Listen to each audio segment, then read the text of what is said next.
Ladies and gentlemen, welcome to our 9 p.m. English News Edition. Here are the top stories.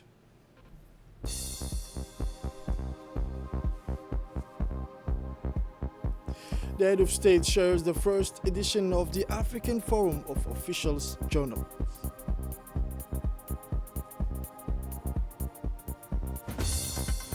For the international news, in Gaza, Israel eases certain restrictions in Gaza as humanitarian crisis persists. The detail in this news edition. Welcome to our newsroom, ladies and gentlemen. The head of state, His Excellency Al-Hajj Ismail Omar Guelleh, expressed his heartfelt condolences and full assurance of his compassion and solidarity to President William Ruto and the Bodily people of Kenya following the passing this Wednesday of former Kenyan Prime Minister and one of the country's leading public figures over the past 4 decades, Mr. Raila Odinga. The people and government of Djibouti naturally join me in expressing their support to the sister nation of Kenya during this difficult time marked by the loss of one of its most illustrious sons, wrote President Guelleh in the telegram addressed to Mr. Ruto. A model of courage and perseverance, the late Raila Odinga was widely respected for his commitment to promoting forgiveness and political reconciliation, always in the higher interest of his country. Further noted the head of state in the same message, mourning the loss of an iconic figure on the regional and African political stage. And now, as I mentioned on the title, under the high patronage of His Excellency, the President of the Republic, His Excellency Al-Hajj Ismail Omar Guelleh, Djibouti this morning hosted the first edition of the African Forum on Official Gazettes and Heritage at the National Library and Archives of Djibouti. The African Forum, dedicated to official public publication, which also features an exhibition on the documentary heritage of the continent, is a major event organized by the General Secretary of the government in partnership with the Ministry of Youth and Culture. Held for the first time in Djibouti, the forum is part of a national, regional and continental effort to promote administrative and historical sources as tools for transparency and collective memory. The forum brings together key actors in the sector, providing a platform for discussion and exchange on issues related to the production, management, and accessibility of official publications.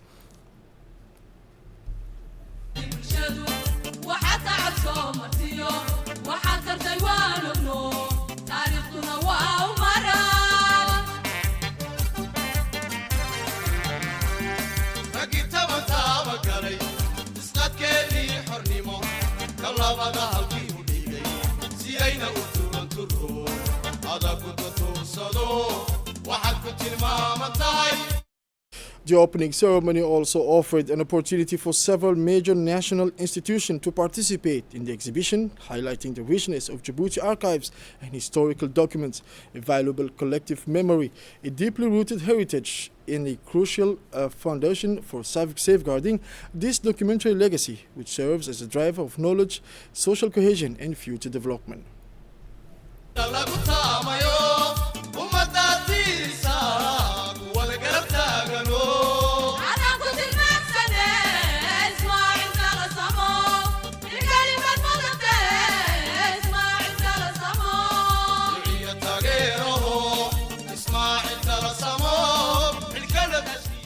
Upon his arrival, His Excellency, the President of the Republic, Al-Hajj Ismail Omar Guelleh, was warmly welcomed by the acting Prime Minister and the Minister of Justice in charge of relations with Parliament, Mr. Ali Hassan Bahdan, the Secretary General of the Government, Mr. Almis, as well as the Ministry of Youth and Culture, Mrs. Hibo Momin Asowe.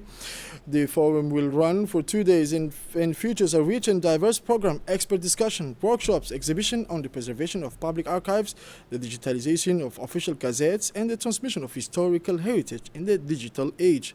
Rare documents, old maps, and interactive media will help trace the key stages in the building of the modern state.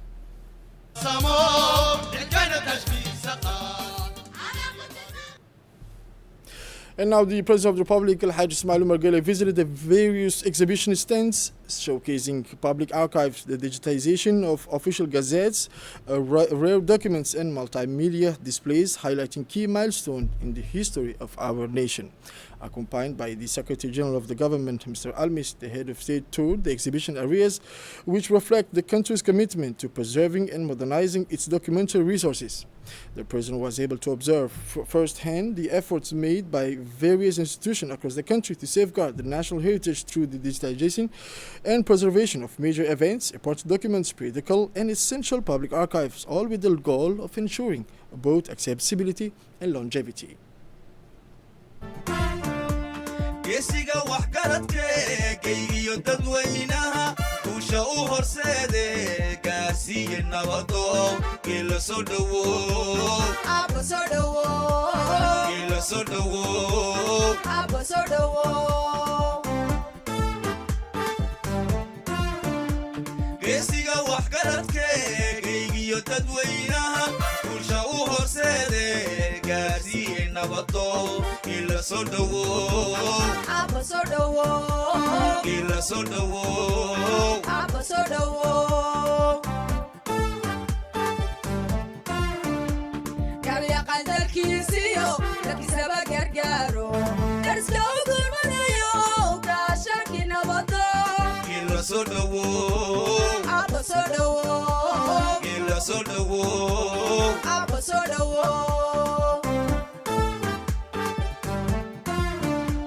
gabyaqaan dalkiisiyo dalkiisaba gargaaro dariska u gurmanayo gaashaankii nabado geela soo dhawow Abba soo dhawow geela soo dhawow Abba soo dhawow geeskii ammaanka garabkaaga joogo duco aan gudhayn baan guudkaaga saarnaye geela soo dhawow Abba soo dhawow geela soo dhawow Abba soo dhawow geeskii ammaanka garabkaaga joogo duco aan gudhayn baan guudkaaga saarnaye geela soo dhawow Abba soo dhawow geela soo dhawow Abba soo dhawow gabi caalamkoo dhani waxay noo galbinayaan waa goobtaan ku naal iyo nabadaan gudhayne eyga u horseedaye geela soo dhawow Abba soo dhawow geela soo dhawow Abba soo dhawow gabi caalamkoo dhani waxay noo galbinayaan waa goobtaan ku naal iyo nabadaan gudhayne eyga u horseedaye geela soo dhawow Abba soo dhawow geela soo dhawow Abba soo dhawow gabanimo u dhaladkii hayaba hoya hoyaahe inaan gaarna meel sare hayaba hoya hoyaahe runtiga wadkaysto hayaba hoya hoyaahe abbagushi hananaye geela soo dhawow Abba soo dhawow geela soo dhawow Abba soo dhawow gabanimo u dhaladkii hayaba hoya hoyaahe inaan gaarna meel sare hayaba hoya hoyaahe runtiga wadkaysto hayaba hoya hoyaahe abbagushi hananaye geela soo dhawow Now, this African Forum on Official Publication and Heritage exhibition was attended by the President of the Republic, His Excellency Mr. Ismail Omar Guelleh, members of the government, as well as a number of experts from various African countries. The program featured expert discussions, workshops, and exhibition focused on the preservation of public archive, the digitization of official gazettes, and the transmission of a historical heritage in the digital age. runtii waxaad tahay bulshoon tafiir baarakaysano tawxiidka islaamkay hidya dhaqanta bagalay xaqiiq ugu tiirsano wanaagga ku talax tagte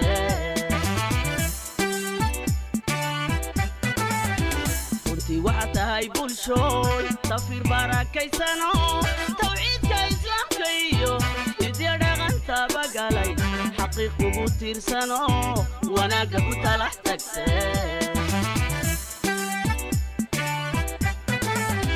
tubtuu eebbuhu ku dhigay nimciyo waa midaya hoy barwaaqiyo nabaditaale tallaabada horay u qaad tanaadoo nabad ku waa tubtuu eebbuhu ku dhigay nimciyo waa midaya hoy barwaaqiyo nabad nabadi taale tallaabada horay u qaad tanaadoo nabad ku waar tagsamow calankeena iyo tolmanow qaranka wacan ayaa sharaf kugu tamidaya ee tallaabada horay u qaad tanaadoo nabad ku waar tagsamow calankeena iyo tolmanow qaranka wacan ayaa sharaf kugu tamidaya ee tallaabada horay u qaad tanaadoo nabad ku waar adduunkuna taniya cidhib hayaba galibuu ku hayaayay hayaba sabaalaha lagu jabahayo hayaba balaa'iya turunturada ey hayaba. And now for the Secretary General of the Government, Mr. Elmis, underlined the strategic role of official publications. The details with Asha. Excellences, Monsieur le Président de la République de Djibouti, Monsieur le Premier ministre par intérim, Your Excellency, President of the Republic, this event, which for the first time brings together African countries around their official gazette, is at the heart of a crucial issue: legal governance in the service of the rule of law, legal governance in the service of transparency, and legal governance in the service of trust between public actors and civil society. Your presence here reflects the importance we all place on law, especially on reliable and accessible law. By publishing our laws, our decrees, our order, and our administrative acts, the official gazette ensures the dissemination of the norms that govern our society. It makes the law visible, reliable, and enforceable. It is a driver of economic integration by securing the business environment, and it improves the work of legal professionals and public administrations while also supporting research for students. The official gazette is therefore the memory of our institution, and it is the guarantor of our legal security. And like all memory, it must be preserved and maintained. Unfortunately, like many of our archives, official gazettes have sometimes been weakened by the wear of time or by difficult storage conditions. The loss or deterioration of a gazette edition is not merely a material loss. It is the loss of a piece of our history, a fragment of our memory. This issue is one we all share, all African countries, and we must respond by adopting better archiving policies, by further training our personnel, and by investing in suitable infrastructure like this beautiful building. This incredible building dedicated exclusively to archives and where our work is taking place today, this remarkable site as a mission is also hosting a huge exhibition on the history of our nation. This exhibition will run for 1 month and will be open to all our children. And I would like to thank the Minister of Education for making sure a student will visit this exhibition throughout the month. I would like also to thank the President of the Republic for his unwavering support in organizing this forum and exhibition. And I congratulate the Minister of Youth and Culture, her teams, and my own, who worked tirelessly to bring you this window into our past. And now the Minister Hiba Mumin Asow, in her opening remarks, she underscored the vital importance of preserving the cultural and documentary heritage of the nation as well as essential pillar for safeguarding identity. Monsieur le Président de la République et chef du gouvernement, Son Excellence Ismail Omar Guelleh. Your Excellency, President of the Republic, it is a great joy and an exceptional honor for me to welcome you to this esteemed place of heritage, the National Library and Archives, which you self-initiated. Mr. President, your presence here today, despite your busy schedule, brings particular significance and solemnity to this event. It is with great pleasure that I welcome our guests from across our third continent, Africa, who honor us with their presence to share in this rich Pan-African gathering here in Djibouti, a land of exchange and solidarity. Allow me to thank and congratulate the initiators and organizers of these major events so enriching and so eagerly awaited over the past days. Particularly, my congratulations go to the Secretary General of the government and his brave and dynamic team. Djibouti, a centuries-old crossroads between Africa, the Arab world, and Asia, has always served as a bridge between cultures, memories, and ambitions. Today, the event that brings us together reaffirms this calling by combining the valorization of our historical heritage with the promotion of innovative digital governance. The Djibouti Heritage 2025 exhibition, which also opens today, is not just a journey through time. It is an act of transmission, a tribute to the struggle, the sacrifice, and the dreams of the pioneers who shaped our nation, from the pre-colonial sultanates to the struggles for independence, from suffering and blockade to the hopes of the Republic. This exhibition tells the story of our people's resistance and resilience, and a memory, however, which only matters if it sheds light on the future. That is precisely the mission we give to the Djibouti Heritage 2025 exhibition, to build together a future of accessible rights, enhanced transparency, and shared digital connectivity. And now, His Excellency El-Hajj Ismail Omar Guelleh expressed his great satisfaction in participating in this first edition of the African Forum of Official Journals. بسم الله الرحمن الرحيم الصلاة والسلام على رسوله الأمين سيدنا وحبيبنا محمد صلى الله عليه وسلم. Ladies and gentlemen, it is with a real sense of pleasure that I take part in this first edition of the African Forum. This feeling is all the greater as I share this day with our sisters and brothers who have come from all over Africa. To each and every one of you, I extend my warm greetings and sincere thanks. Your presence among us today is a gateway to our past and our history. I, therefore, invite you throughout this forum to immerse yourself in it further, as our fellow citizens will be able to do throughout this month in this hall dedicated to this exhibition. An exhibition that speaks of memory, history, sovereignty, and above all of encounter and exchange, the true definition of our country. Djibouti, a land of encounter and exchange, cannot imagine its future without preserving its memory and history. We therefore had implemented several reforms and worked tirelessly to create the e-official journal.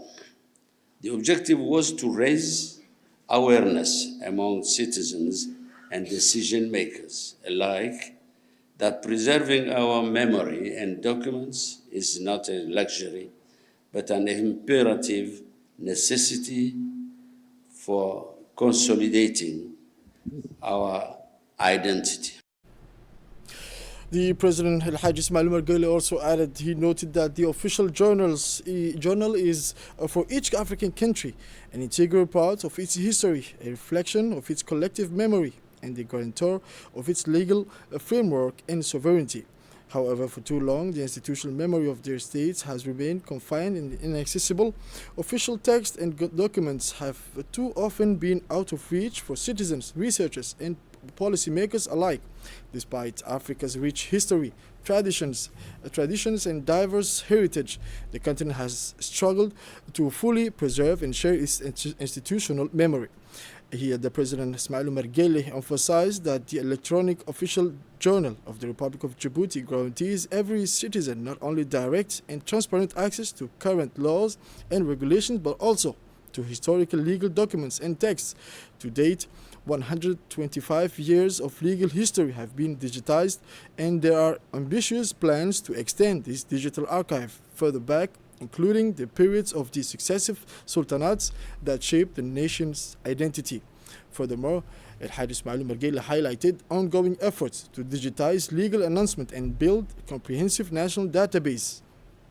These initiatives aim to promote transparency, facilitate research, and foster a deeper understanding of the country's legal and historical heritage among future generations.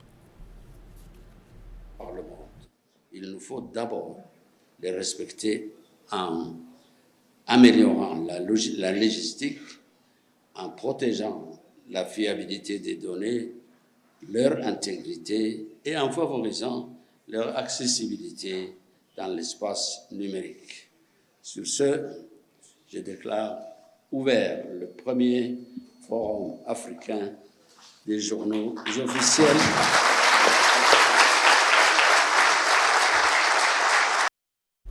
The President Al-Hajj Ismail Omar Guelleh concluded his speech by emphasizing that this day represents not only an important milestone but also an added source of immense pride for the nation.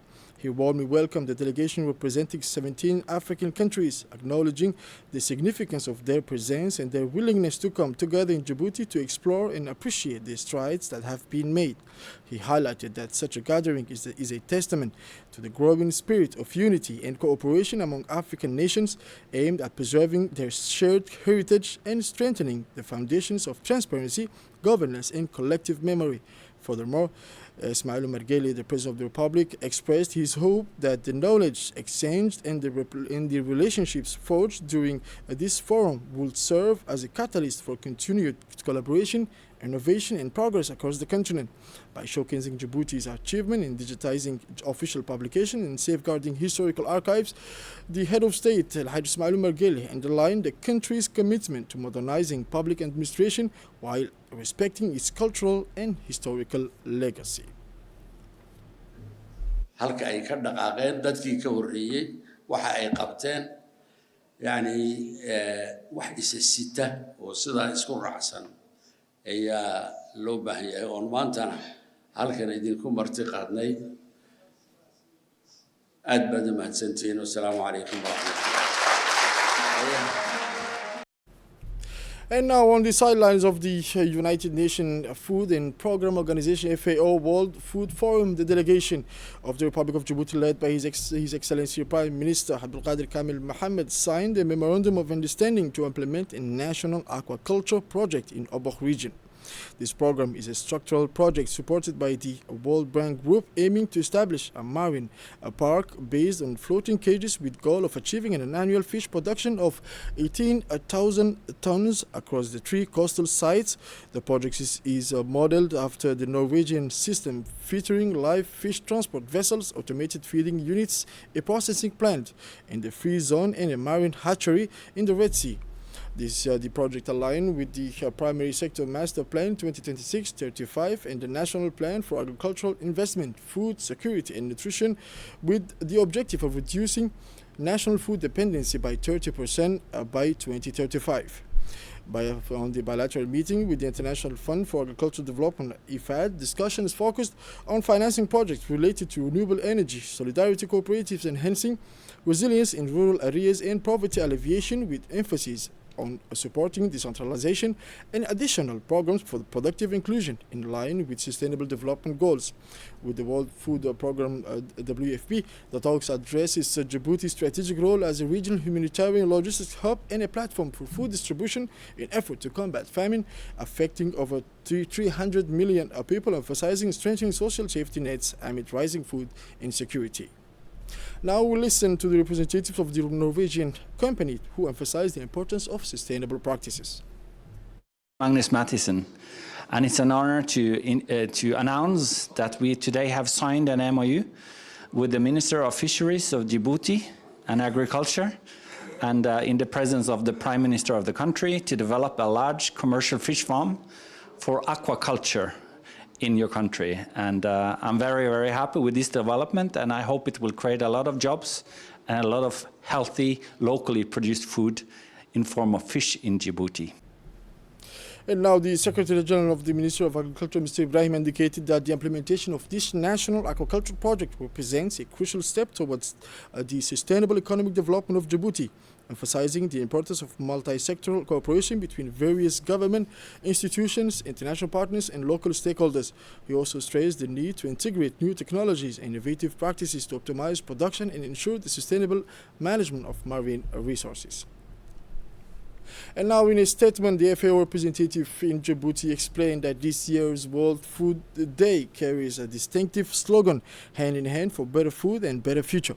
This slogan calls upon us to build our future agriculture and food system based on 4 main pillars of improvement, which are improving production to achieve greater output using fewer resources, improving nutrition to ensure healthy and balanced food for all, improving the environment to preserve and protect our ecosystem, and improving living conditions to guarantee dignity and prosperity for people in rural areas.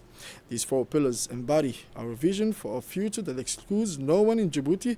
This vision is realized through several joint initiatives between the FAO and the government of the Republic of Djibouti, notably reclaiming degraded lands and enhancing food and nutrition security in rural areas, empowering women and youth economically through sustainable agriculture and training, and also strengthening community resilience in the face of climate change impacts. These tangible actions demonstrate Djibouti's determination to build food systems that are more resilient, greener, and more inclusive. And now, in a comprehensive and detailed statement, the Ministry of Agriculture underscored the profound significance of World Food Day as a critical occasion to raise global awareness about the multifaceted challenges related to food security, nutrition, and sustainable agricultural development. He emphasized that despite significant progress in some areas, millions of people across the globe continue to face persistent hunger, malnutrition, and food insecurity, which remain among the most pressing humanitarian and developmental issues of our time. These challenges are further intensified by adverse effects of climate change, rapid population growth, economic volatility, conflicts, and other systematic vulnerability. The minister called for a united and coordinated international response to effectively address these complex and interconnected issues, emphasizing that no single country or organization can overcome these challenges alone.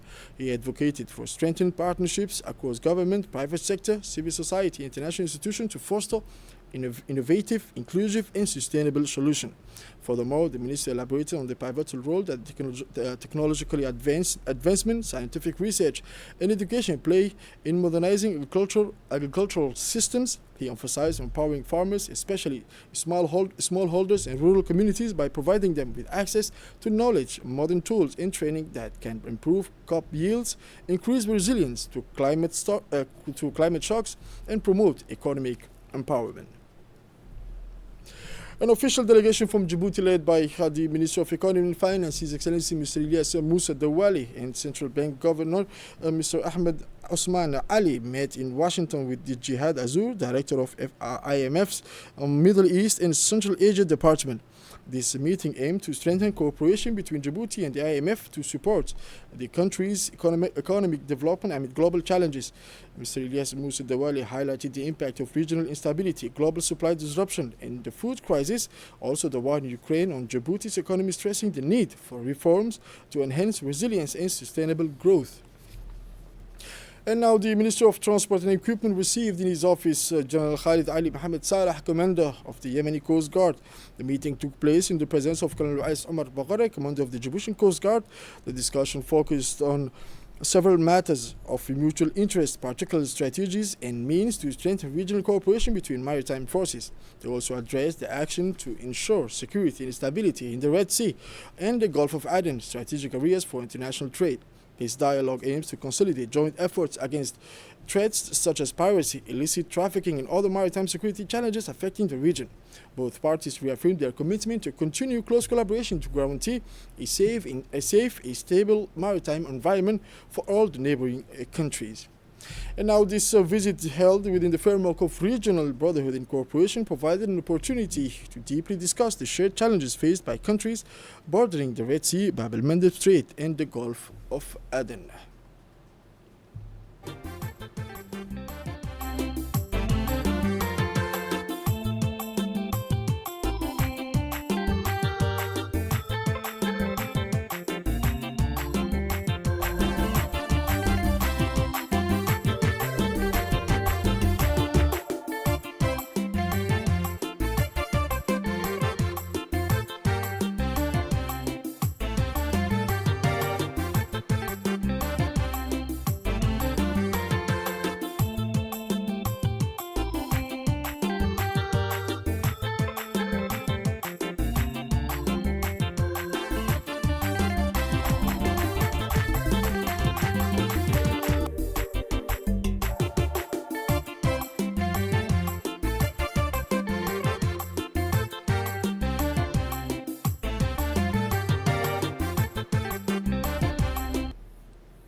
And now the discussion is specially focused on maritime security and safety, combating piracy, maritime terrorism, and illicit trafficking, as well as the need to strengthen operational coordination among the various coastal forces.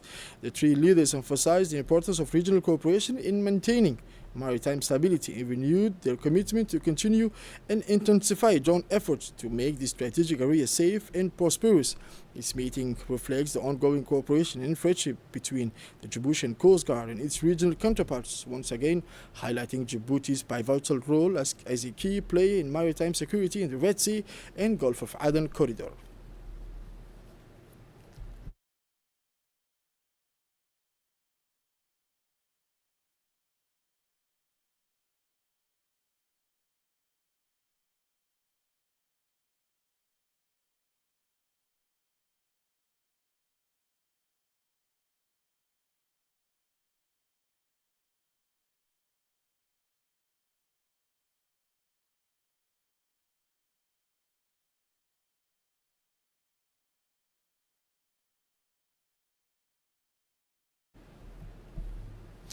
The Djibouti ship repair yard officially started maintenance operation on board the MV Africa Sun on Wednesday, October 15 at 9:30 a.m. This extensive process includes several key technical components: inspection of the ship's hull and underwater structures, work on electrical and automation systems, structural and deck repairs, maintenance of tank and the piping systems, safe checks and regulatory compliance. The successfully complete to maintenance the maintenance program. 150 specialized technicians and workers have been mobilized, showcasing the Djibouti ship repair yard expertise and local knowledge. This work adheres to global quality standards, aiming for optimal performance and one-time delivery. After this dedicated maintenance phase, the MV Africa Sun will resume its regular services between the ports of Djibouti, Jeddah, Port Sudan, Massawa, Jebel Ali, and Khalifa Port, contributing to enhance regional maritime connectivity and supporting trade in the area. The Djibouti flagged fleet consists of five vessels, 3 dedicated to ship supply operation in the Red Sea, and 2 managed by Djibouti Shipping Company.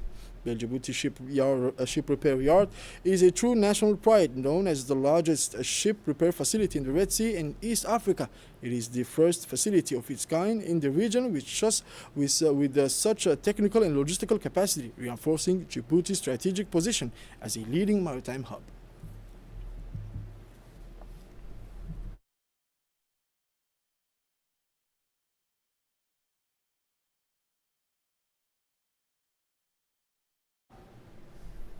And now we go into Somalia, where the federal government of Somalia, in partnership with the FAO, held the inaugural steering committee meeting for the Agbad project. This initiative aims to strengthen climate-resilient agriculture and improve food security. The details. The federal government of Somalia, in collaboration with the Food and Agriculture Organization of the United Nations, held the first steering committee meeting of the Agbad project, which aims to strengthen climate-resilient agriculture and improve food security in the country. The project is funded by the Green Climate Fund to the tune of $94.9 million and involves the restorations of over 41,800 hectares of degraded land, the improvement of water management, and the adoptions of climate-smart agricultural practices. More than 2 million Somalis are expected to benefit from the project, including 1.15 million direct beneficiaries. In his official statement, the Minister of Environment and Climate Change, Bashir Mohammed Jama, stated the Agbad project is a model of cooperation between the federal government and regional administrations and food agriculture organizations. It aims to protect livelihood and strengthen community capacity to adapt to climate change. For his part, the Food Agriculture Organization representative in Somalia, Etienne Petermish, emphasized that the project focuses on empowering local communities, restoring degraded lands, and adopting climate-smart agricultural practices that contribute to a lasting impact of the country's food security and sustainable development. And now for the international news, as I mentioned in the title, Israel has eased a previously imposed restriction on Gaza amid the ongoing humanitarian crisis.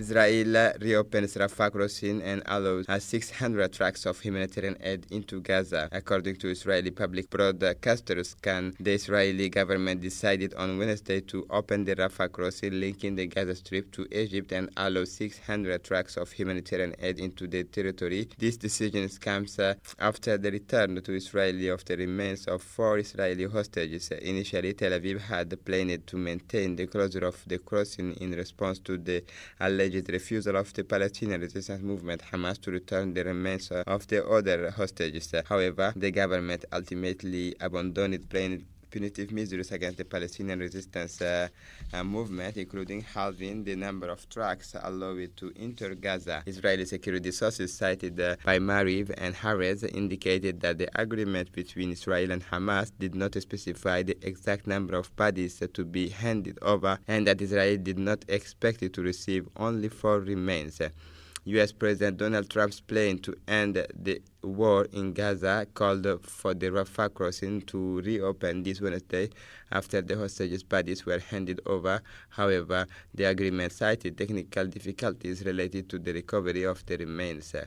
For its part, the Euro-Mediterranean Human Rights Monitor warned that famine continues to threaten Gaza, denouncing Israel's use of food deprivation as a tool of genocide. The organization has emphasized that the limited quantities of aid allowed in only 173 trucks since Friday's ceasefire remain woefully insufficient to meet the population's real needs. And this is it for this 9 p.m. English News Edition. Thank you for watching us. Stay tuned for more on RTD.